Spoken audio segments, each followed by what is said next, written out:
Menurut Sandrock, bahasa merupakan bentuk komunikasi secara tulisan, lisan, atau tanda yang didasarkan pada sistem simbol.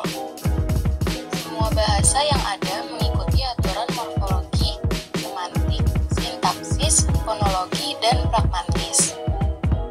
Bahasa yang diucapkan manusia terdiri dari suara atau fonem.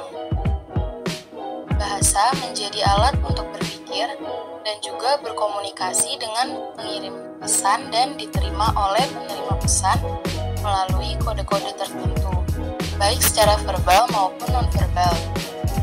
Selain melalui verbal, penyampaian bahasa juga dapat dilakukan secara non-verbal seperti tanda gestural dan juga musik. Dalam pembentukannya, bahasa memiliki beberapa komponen di dalamnya, diantaranya komponen semantik, komponen sintaksis, dan juga komponen fonologi. Selanjutnya ada komponen bahasa. Dalam ilmu psikologi, terutama para psikolog terdahulu, umumnya itu mempelajari cara manusia menggunakan bahasa. Kemudian, ilmu yang menggabungkan antara psikologi dan linguistik disebut juga dengan psikolinguistik. Hierarki linguistik berkisar dari komponen-komponen yang fundamental ke komponen gabungan sampai ke komponen yang sangat rumit. Dalam teori linguistik, terdapat unsur atau komponen dalam bahasa yang berkaitan dengan fungsi bahasa terhadap proses kognitif manusia. Komponen tersebut terdiri dari satu, itu ada fonem. Fonem terdiri dari bunyi vokal. Contohnya A, I, U, E, O. Dan bunyi konsonan yang terdiri dari 3 jenis lagi, yaitu afrikat, TS, D, Z.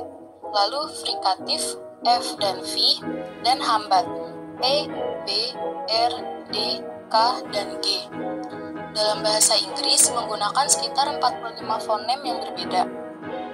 Bahasa lain ada yang hanya memerlukan 15 fonem, dan ada juga yang menggunakan hingga 85 fonem. Lalu yang kedua ada morfem. Dalam bahasa, morfem adalah unit terkecil yang memiliki makna. Morfem dapat berupa kata bagian dari kata, seperti suku kata, awalan atau akhiran, atau gabungan dari keduanya.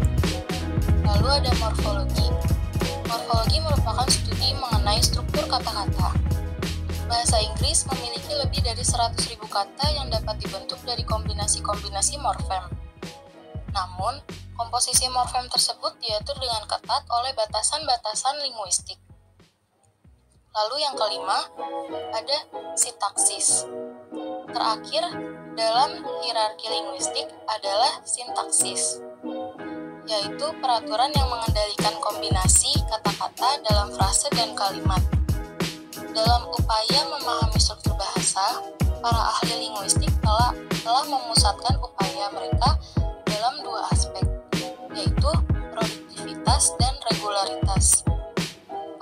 Produktivitas mengacu pada ketidakterbatasan jumlah kata, frase, atau ucapan yang mungkin muncul dalam suatu bahasa. Sedangkan regularitas atau sifat keteraturan mengacu pada pola-pola sistematik dalam kalimat, frase, atau ucapan.